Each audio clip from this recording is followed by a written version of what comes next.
So we were watching the Flyers the other night. Yeah. And you know Jim Jackson, right? The announcer for the Flyers. Yeah. He's so excited about every play.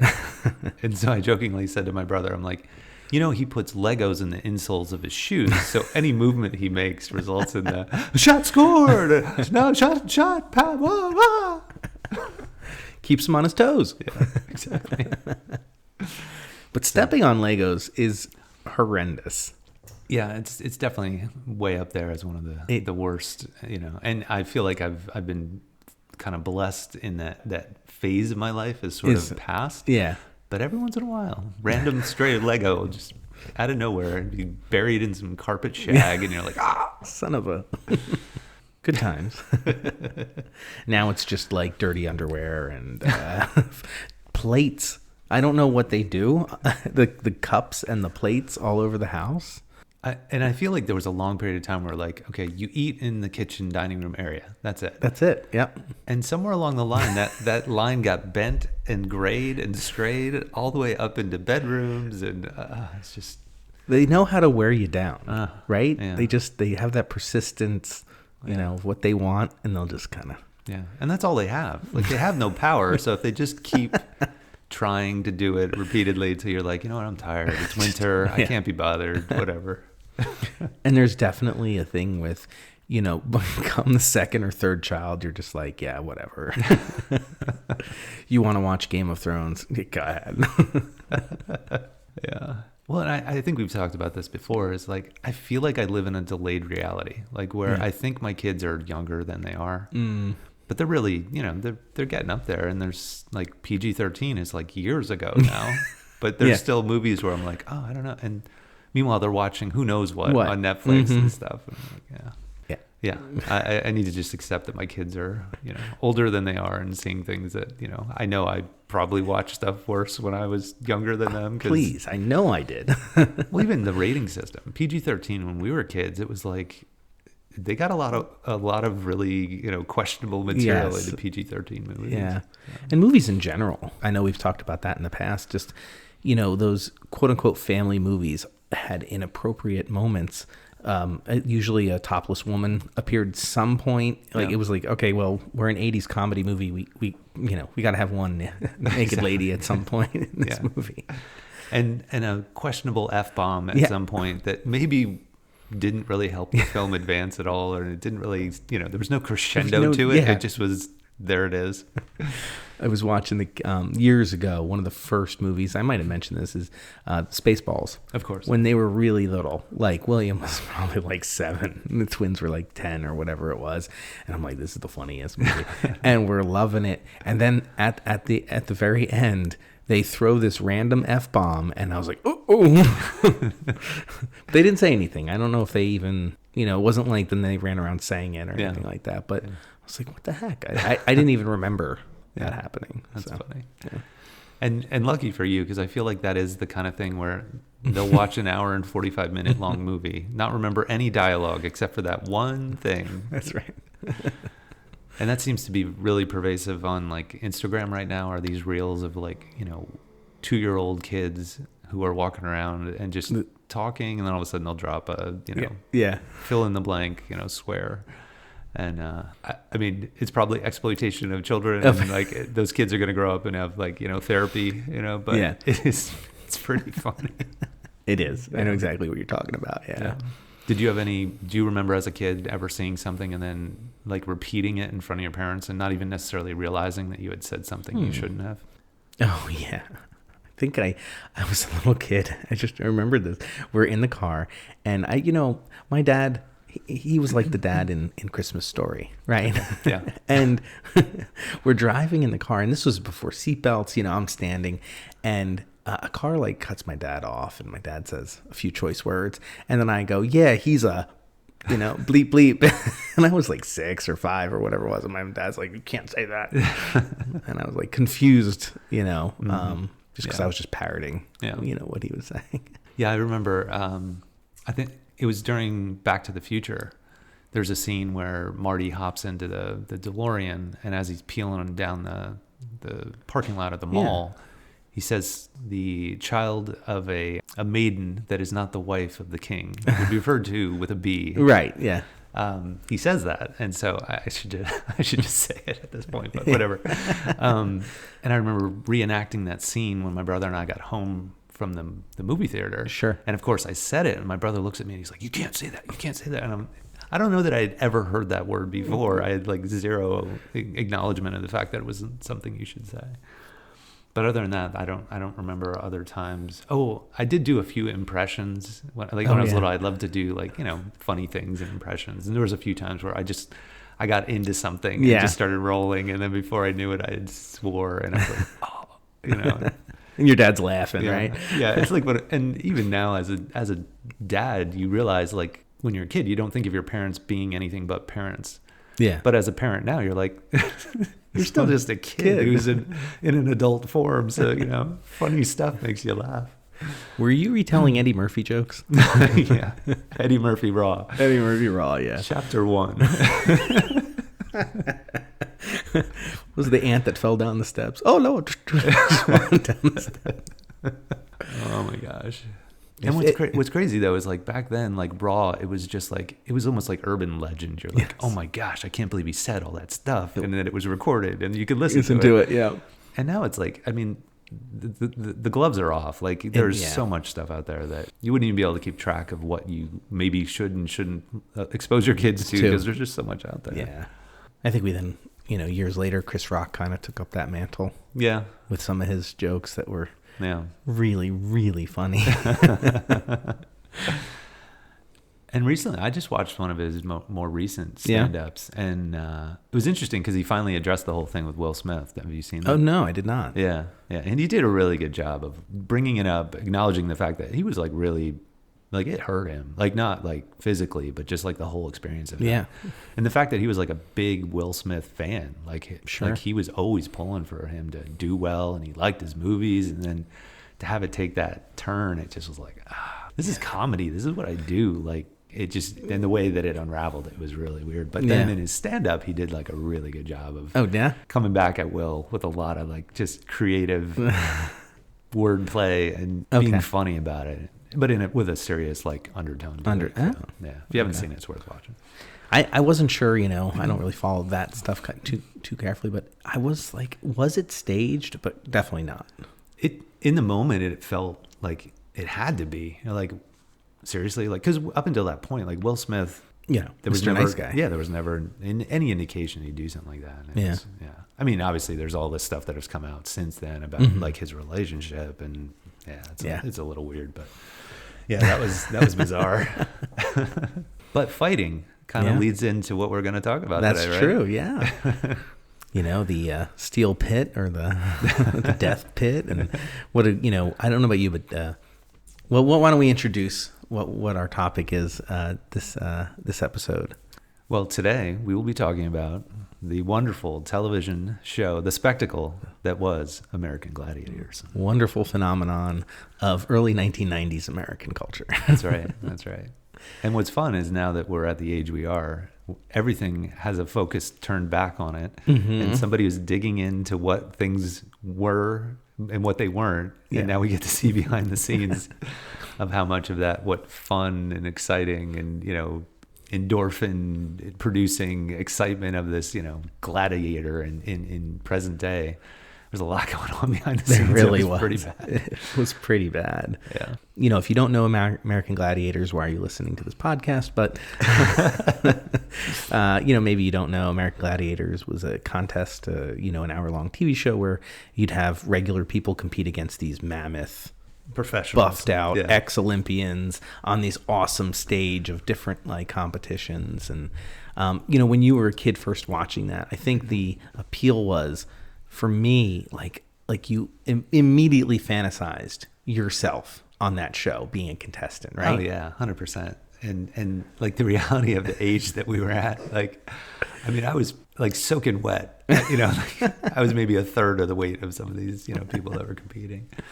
And I think like the other thing that was wild is like we were on the heels of like He-Man and stuff like that, where you were watching cartoons with these like muscle bound, huge, all the movie stars were Arnold Schwarzenegger, Sylvester Stallone, roided out. Yeah. Dudes. And so then to see that like in a competition where the average man was competing with someone like that, it was pretty awesome. It was really good. And it was great games. Like the one, when you started watching it, like every single one was pretty cool. Yeah. Was there any one event that you were like, either it's the coolest event or I can win at that event? Anything you felt that I mean, there were so many that were just, I think because I played soccer, I felt like I was like fast and could like evade, oncoming defenders and stuff like that. So like the game where you had the ball and you had to run and put it into the sort of the Powerball. Yeah. Like that always seemed really fun. But like, I mean, watching it seemed super violent. And then, seeing some of the behind the scenes stuff, how many people got concussions or got like flat out knocked out in that game. Yeah, I would have been broken in many pieces. The one that always appealed to me was the assault, because there was really you're not going to get hurt doing it except maybe hit by a tennis ball at 100 miles an hour, which, sure didn't feel good. But in that game, they had different stations and they'd have like these really cheap guns and you'd be trying to hit this bullseye behind the gladiator who had this big circular air gun popping these tennis balls at you. Like that was awesome. Oh, yeah. I think I would do that event to this day, right? Totally. Yeah. And I always thought it was funny too, because there were the competitors that really took the aiming and trying to hit the target very seriously. Yeah. And then there are the other ones that would just hit the button and like they just wanted to get through all the different stations. Yeah. Yeah. But the idea of doing that, like, I don't know if there were any amusement parks around where you were that had this, but Dorney Park, which was nearer to us now, was obviously near to me when I was a kid. They had a period of time where they had these tanks that it was like an extra thing. You had to pay to get in them and you would fire racquetballs. I remember that. Okay. Yeah. So like there was an element of that same style of activity, albeit you're in a tank, so you're obviously not getting hit by the balls. But you could be on the outside firing and trying to hit the targets on the side of the tank, or you could be in the tank. I forgot all about riding around. Yeah. So that it just played into that whole idea of competition and, safe combat. Safe combat, yeah. Which really wasn't so safe, was it? No.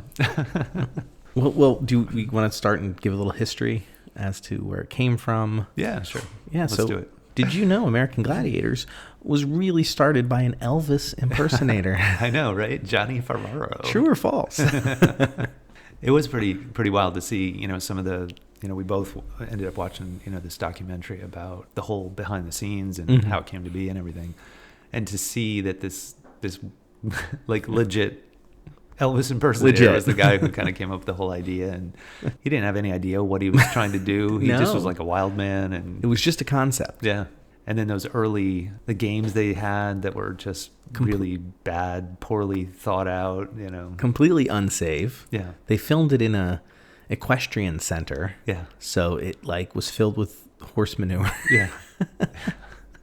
And even like the protective gear, it was just like a spray painted foam and maybe like some motorcycle equipment and stuff like that, but not what you needed for the level of physicality that they were trying to create in those games. Yeah. So. And some of the that documentary showed some great. I mean, they taped everything.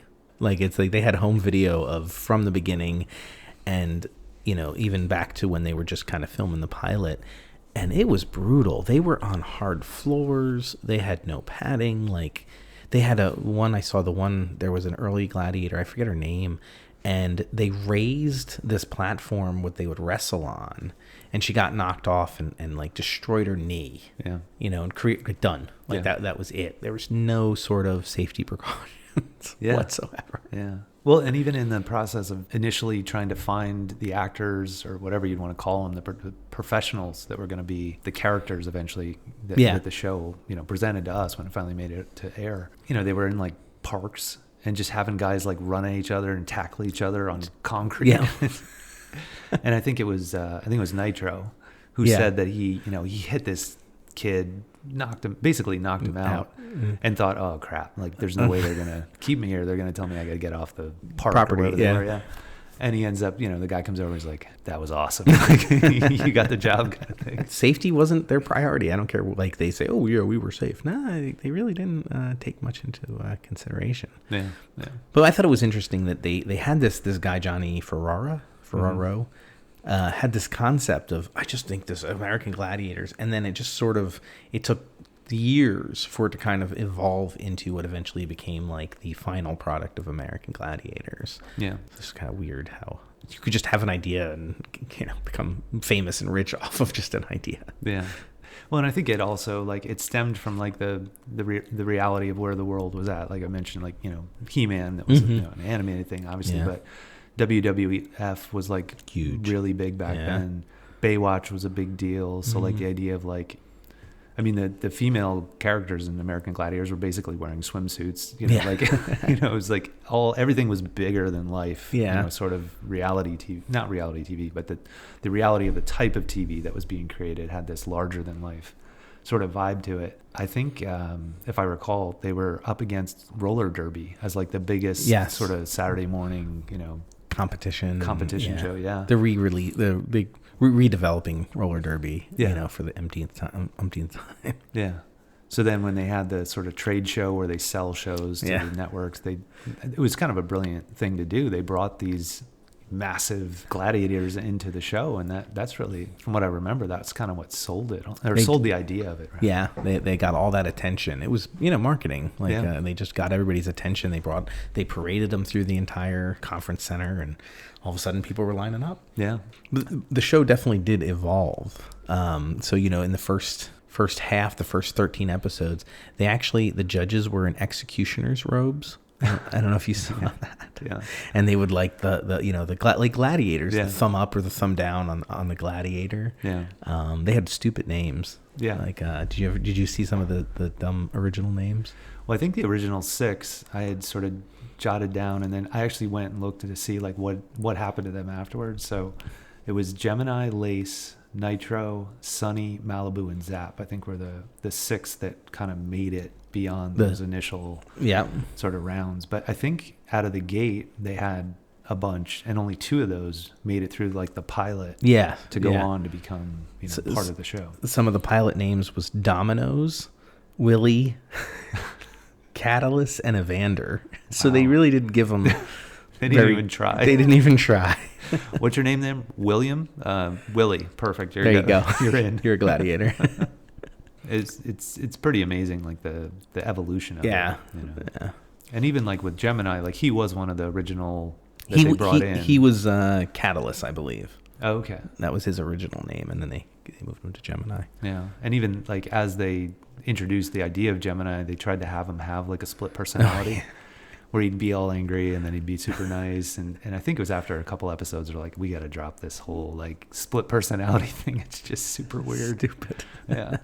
But he was a former pro football player. Yeah. So like his pedigree and athleticism was really super, perfect for what they were doing. I mean, they're basically just tackling and knocking people over. And just, through that evolution, they started getting more personalities. They said, let's definitely play up there, very similar to like a WWF wrestler kind of thing, which was cool.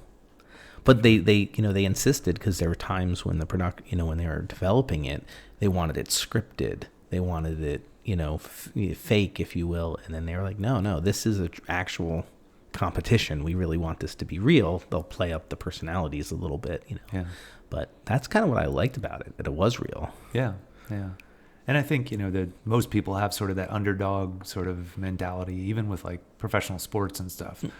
If you don't have your team, you root for the underdog, like to pull off the unexpected win. And I think that helped the show a lot when you're pitting these average Joes against, well, I shouldn't say average Joes. A lot of the competitors were pretty physically, fit. That had to be, right? Yeah. But even so, I mean, they seemed pretty small compared to the... Here's Jane Doe, a teacher from Des Moines, Iowa. Seriously. And then Zap comes in and folds her in half. Yeah. I think it was Zap. She was in did you see this? She was in a movie. No. With Jack Tripper. Oh, really? From Three's Company? Yeah. Well, I mean, it wasn't Jack Tripper. It was obviously the actor whose name is escaping me at the moment. John Ritter. John Ritter, correct.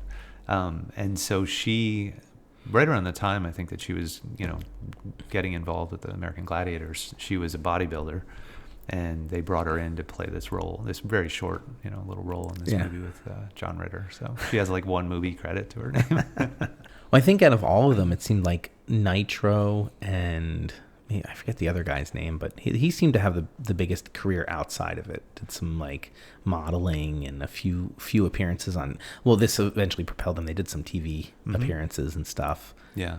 On the Ellen DeGeneres show. Yeah. Yeah. He was on Saved by the Bell too. Oh, really? Yeah. Oh, I didn't know that. Yeah. And Texas Walker or Walker Texas Ranger. He was on there too. Way to go, Nitro. Yeah. Yeah.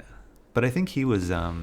He talks about in the documentary that there was a point, right before this, that he was trying to become an actor, and he went to get headshots taken, and the photographer was basically like, "You don't really fit the bill for anything. You should just quit." And then obviously, he goes on to have a relatively successful career, and it's just weird. Like, it just reminds me of how often somebody decides that they're gonna try to direct somebody in life, and when somebody just is willing to believe in themselves a little bit, you can do whatever you want, Yeah. Or so they say.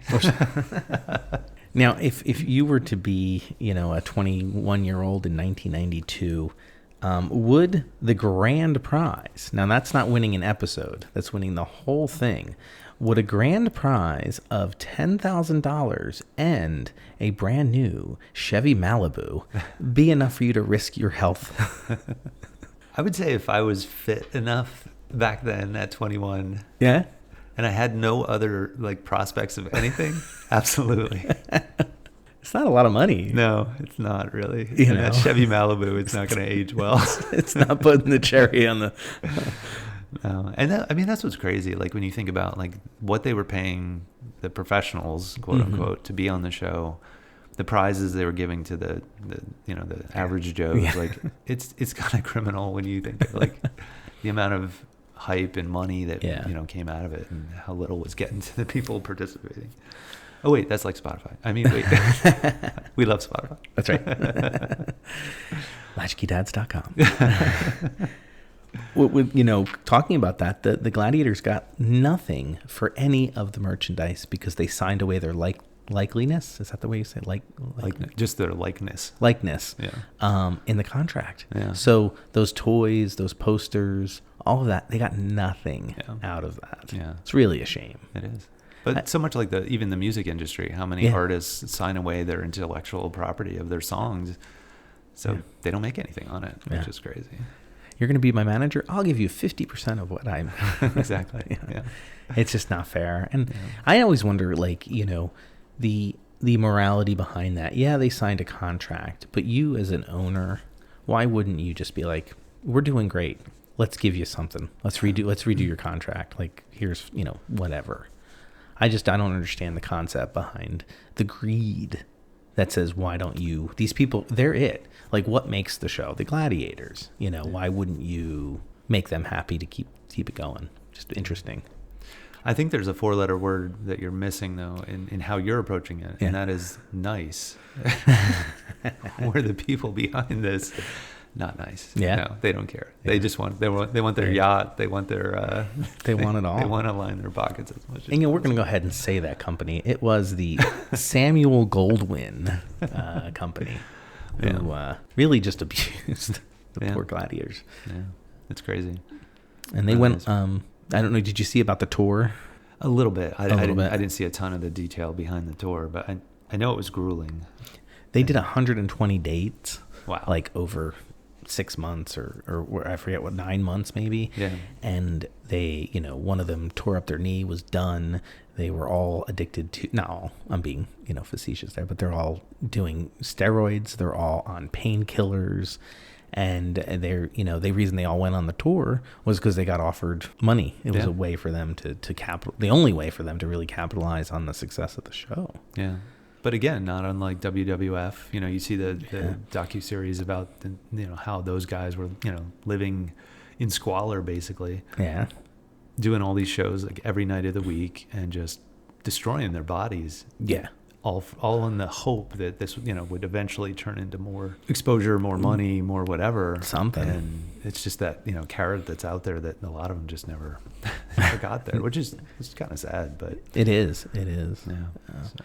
And the docuseries goes well into the abuse of the painkillers and of course the steroids, which WWF, I'm sure, ripe with it, the baseball. I hate to say it, but that was, McGuire and Canseco beginning of that era, which was, not good. Yeah.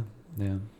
But, like so much of it now, like, we're in this, era, if you will, where all the behind the scenes stuff is being exposed. And so a lot of that stuff isn't happening because there is somebody watching everywhere. There's a video running everywhere. Like you just couldn't get away with that kind of stuff now where, back then there was just so much going on that nobody knew. Like we watched it as kids, like we just thought it was this great show. We never had any idea that there was, the people behind it, the fun smiling faces of the professionals that were, enjoying this so much.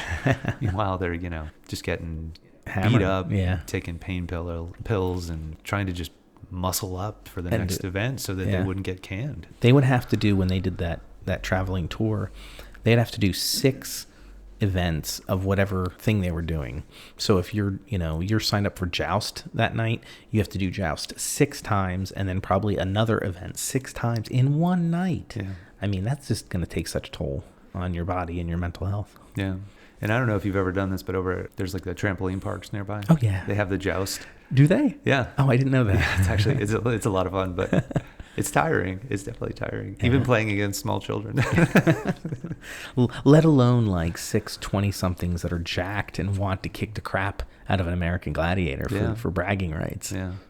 Well, and even, we had talked about, some of the other events where, it was more of a football experience where you are trying to tackle or run by or just block somebody from getting to the goal. Yeah. I mean, the number of people that literally were concussed or knocked out or carried out by, there's a few scenes that they show where the American Gladiators are actually like carrying one of the competitors out because they were hurt really bad. And, as kids, we'd see that, but they'd always sell it in such a way that it was like, oh, it's not that bad. Yeah. He'll be okay. They'll be back. They'll walk it off. And on to the next event, and it's just weird to change the lens that we see it through. Yeah. In some of those earlier episodes, like, they're not even wearing those protective headpieces. Like, the cushiony kind of like sparring head. Like, are you crazy? Yeah. Like, yeah. Well, and even, everything with concussions now. I mean, we had no idea back then. Yeah. On a happy note, did you know? So the best thing to ever come, American Gladiators, it was kind of tough. A lot of them had a hard drug abuse and those things. But the best thing that came out of American Gladiators was that in 2000, they had a kids version called Gladiators 2000, and it introduced the world to Ryan Seacrest. So there's a happy ending. We got Ryan Seacrest out of the deal. That's true. What would New Year's Eve be if he had not been able to take up the mantle of Dick Clark? Like we'd all just be waiting New Year's Eve for. Is the ball going to drop? When's it going to drop? Who's counting down? We'd all be watching peeps fall everywhere. So. That's cool. That's very cool. But it was a great show. Yeah. I mean, I loved watching it. Yeah. Well, and I mean, even across the country at all levels, they even make mention in the documentary that the president, Mr. Bill Clinton, was an avid watcher of American Gladiators. So everybody was watching. It was a lot of fun for, in that time and place. Yeah. Very entertaining. At one point, it was the #1 syndicated show in the world. Wow. That's crazy. They said it beat out football. Like, it had higher ratings than the NFL. That's pretty wild. It does beg the question, like, will it ever make a true resurgence, that they would bring it back? Because, we live in this world where, like, everything is getting rebooted and, there's a new version of everything. Yeah. It seems like there's a window there to bring it back. And, obviously they do it different now, but it'd be interesting to see if they could do it. There's that show that kind of was the replacement. I can't remember the name of it. It was the one with the, I'm going to have to Google this now for a report card. The one where they have the competition where they run across things. Oh my God, I can't remember the name of it. They just rebooted it recently. For some reason, I'm thinking most extreme elimination challenge, but that's obviously not. But it's in the same world as, like Wipeout and all that. That's like it. The Wipeout. sort of funny, Yeah. entertaining, version of it, where you're competing against yourself, basically, to get through the gauntlet, and then obviously your time is what you're competing against the other. Yeah, there's no gladiators, so to speak. Yeah, I was thinking of Wipeout. Yeah. But that kind of felt like was the next iteration of American Gladiators. Right.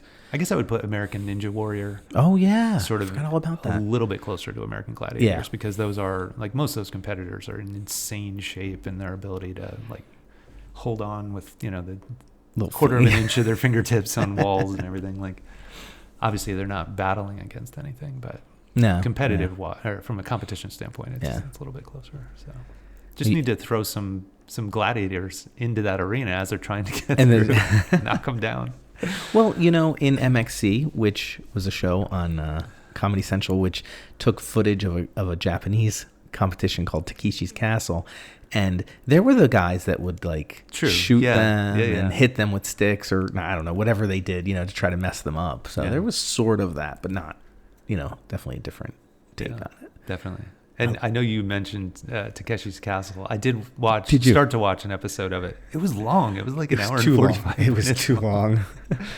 But yeah, it is really wild to see the angle that the show was actually coming from, as opposed to the just coming up with whatever they wanted to say in Most Extreme Elimination Challenge. It was entertaining, but it just was too long. It was way too long. I didn't finish the first episode, but it was really nice because, like you said, like you watched MXC, and MXC was hysterical. But you didn't. You were always left wondering, what is this show? What are the Japanese doing? Like, what is going on over there? And then so you get to see the new version of it with the subtitles, and you kind of get like, oh, I kind of understand what the show's about. It's making fun of itself. It kind of sets it up a little better than just watching like what is going on. Yeah. So we'll see. Maybe sometime in the near future we'll see a resurgence or a reboot, I should say, of the American Gladiators, and I'll sign you up, Greg. So you can... One event, just the assault. Yeah, that's funny. Cool. Yeah. Can't get enough Latch-Key Dad content? Well, check out LatchKeyDads.com. That's right, Greg. On our website, we've got a plethora of photos from each episode, as well as other interesting links to content that we talk about on the show. Yeah, Tim, I really enjoy all the pictures that you put up there, as they really bring the episode home. Yeah, I guess I'm not afraid to show those embarrassing photos of my childhood. So, yeah, we encourage you to check out the website, LatchKeyDads.com, for all that content.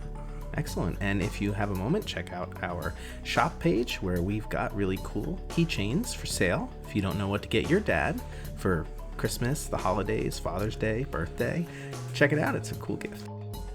Tim, did you know that listeners should like, review, and subscribe to the Latch-Key Dads podcast? No. But now I know. No, exactly.